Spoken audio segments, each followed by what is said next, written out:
So the most important question is कि क्या अभी या अगले साल कनाडा में स्टडी वीज़ा के लिए अप्लाई करना चाहिए?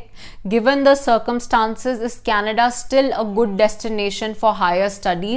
कनाडा इंडिया सिचुएशन में मेजर चेंजेस देखने को आए हैं because of some recent updates, and इसकी क्या इम्प्लीकेशंस होंगी कनाडा स्टडी वीज़ा के लिए और इंडियन एस्पिरेंट्स जो बाहर पढ़ने के लिए जाना चाहते हैं और they are already in the process of applying abroad in Canada and are wanting to pursue higher education from there. So we will discuss it in detail कि क्या इम्प्लीकेशंस हैं.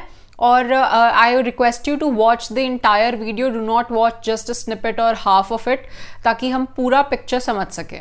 So first and foremost, recently on 19th October, the Canadian Immigration Minister and Canada's Foreign Affairs Minister, they had a press conference, and उस press conference में उन्होंने कुछ बातचीत की थी जिसकी वजह से ये recent panic cause हुआ है. जो पहला question हम आंसर करने की कोशिश करेंगे वो ये है कि क्या कनाडा में जो स्टडी वीज़ा है उसके अंदर कोई चेंजेस आए हैं, क्या कुछ नेगेटिव ट्रेंड है या फिर क्या प्रोसेसिंग टाइम चेंज होगा? What does the recent press conference mean for the actual ground reality for a visa application that is going to Canada from an Indian student? So let's get to the video. Before that I request you to please like and share this video and subscribe to our channel. इस press conference में उन्होंने ये कहा था कि जो 41 diplomats हैं India में कनाडा के, वो इवैक्यूएट हो चुके हैं और साथ में ही उनके साथ 42 जो फैमिली मेम्बर्स थे वो भी जा चुके हैं. अब जो एक लेमैन था या जो पैनिक हो रहा था वो इसकी वजह से हो रहा था कि अब स्टाफ तो कम हो गया, तो जिसको ये नहीं पता कि वीज़ा प्रोसेसिंग कैसे होती है कनाडा में, कनाडा के लिए पढ़ाई के लिए, तो वो एक डाउट में आ गया कि अब ये स्टाफ कम होने की वजह से शायद वीज़ाज ना आए या बहुत ज़्यादा प्रोसेसिंग टाइम बढ़ जाए. So let me clarify that first. ऐसा बिल्कुल भी नहीं है, because as stated by Mark Miller himself, who is the immigration minister for Canada, जो कनाडा में वीज़ा फाइल प्रोसेसिंग होती है वो 89% मतलब मेजॉरिटी ऑफ इट बाहर होती है इंडिया के, दैट इज़ ग्लोबल नेटवर्क्स में होती है. तो इंडिया में कनाडा के स्टाफ को कम होने से उस पर ज़्यादा कोई इफेक्ट नहीं आएगा प्रोसेसिंग टाइम पे. Yes, we will see a little bit of effect, मतलब थोड़ा सा डिले ज़रूर हम देखेंगे. 1 मंथ अभी लगता है तो 3 मंथ्स एक्सपेक्टेड है, लेकिन ऐसा नहीं है कि कनाडा के स्टडी वीज़ाज में कोई इशू आएंगे या फिर वो अभी सिचुएशन ख़राब होगी. ऐसी कोई इंडिकेशन नहीं है हमें कनाडा की गवर्नमेंट से. जो IRCC डिपार्टमेंट है, जो एक इंडियन स्टूडेंट या एक इंटरनेशनल स्टूडेंट के लिए सबसे ज़्यादा इंपॉर्टेंट डिपार्टमेंट है कनाडा का, उसका जो स्टाफ इंडिया में है वो 27 से अब 5 पे आ गया है. दैट इज़ डाउन साइजिंग हुई है, but again like I am telling you, it has been clarified कि ऐसा नहीं है कि वीज़ा प्रोसेसिंग टाइम पे बहुत ज़्यादा फ़र्क पड़ेगा, क्योंकि वो एक बाहर होता है इंडिया के प्रोसेस, वो इंडिया में नहीं होता. एंड ये जो स्टाफ बचा है ये अभी अर्जेंट प्रोसेसिंग, रिस्क असेसमेंट और पार्टनरशिप, जो की पार्टनर्स हैं उनके कोऑर्डिनेशन में उनका काम ये रहेगा. So if you are a student who is wanting to apply to Canada or is already going through the process, so absolutely do not panic. थोड़ा सा फ़र्क पड़ सकता है वीज़ा प्रोसेसिंग के टाइम पे, पर ज़्यादा हम फ़र्क नहीं एक्सपेक्ट कर रहे हैं. Now coming to the background, थोड़ा हम आपको कॉन्टेक्स्ट दे देते हैं कि क्यों ये सिचुएशन डेवलप हुई, for those of you who have not been keeping up with us और from general news.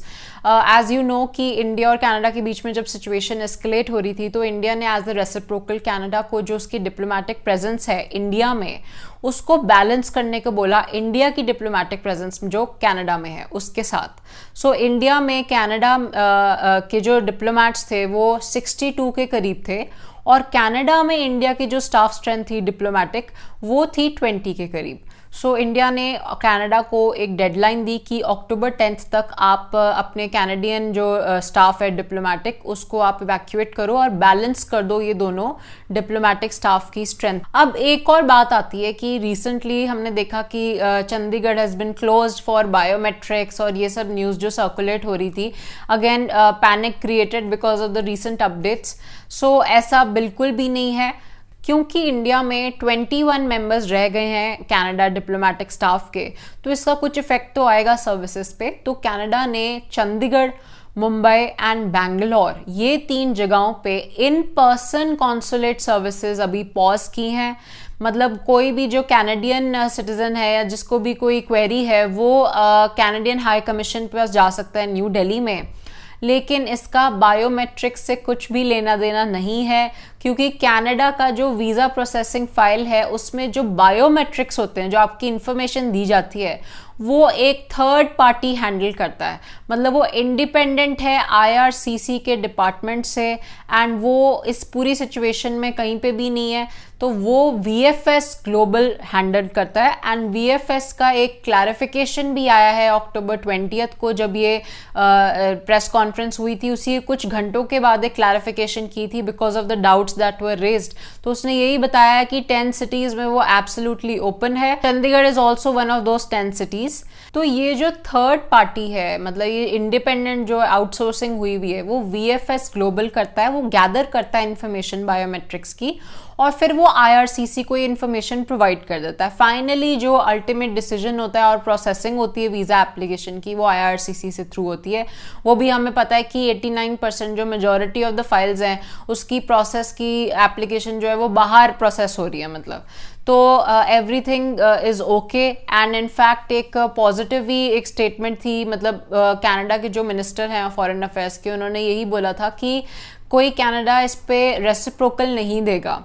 And we know that a lot of Indian students go to Canada for studying abroad, so उन्हीं के हित में है that things go very smoothly, and this is what we see from the press conference itself.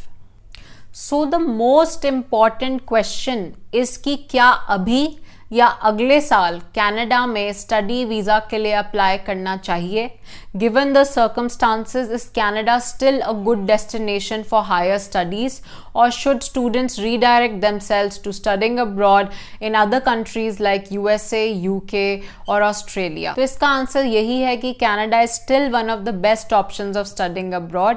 तो अगर आप Canada जाके पढ़ने का सोच रहे हो तो you should definitely apply, because we have not received any other information by the Canadian government that has said otherwise. ये recent changes के बाद जस्टिन ट्रूडो जो कैनेडियन प्राइम मिनिस्टर हैं, उनका भी एक स्टेटमेंट आया था that this evacuation of diplomatic strength from India, इसका एक far reaching consequence है, मतलब सर्विसेज इफेक्ट होंगी।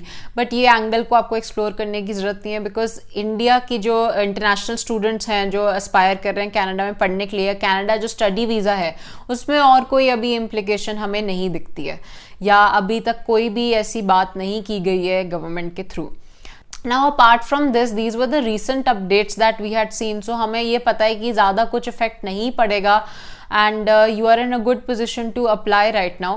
बट हमें पता है कि ट्रस्टेड इंस्टीट्यूशन फ्रेमवर्क हो सकता है नेक्स्ट ईयर इंट्रोड्यूस हो कनाडा के through, because Canada is trying to revamp its international student landscape, and Indian students are a good part of that demographic. So अगर आपको उसके बारे में नहीं पता है, I link the video in the description box below, do check it out completely. We will keep you updated with all things related to studying abroad. कोई भी आपकी क्वेरी हो तो आप हमारे ऑफिस को रीच करो या नंबर्स को कॉल करो given in the description box below, and हम study visa and study abroad consultancy में डील करते हैं right at the starting of application processing to your visa processing. We are also one of the most trusted institutions when it comes to study abroad exams, be it IELTS, TOEFL, or your UKVI, or aptitude and quantitative exams such as your GMAT, GRE, SAT, or ACT. So if you have any doubts, reach our office, and like and share this video and subscribe to our YouTube channel and connect with us on our socials. All the very best.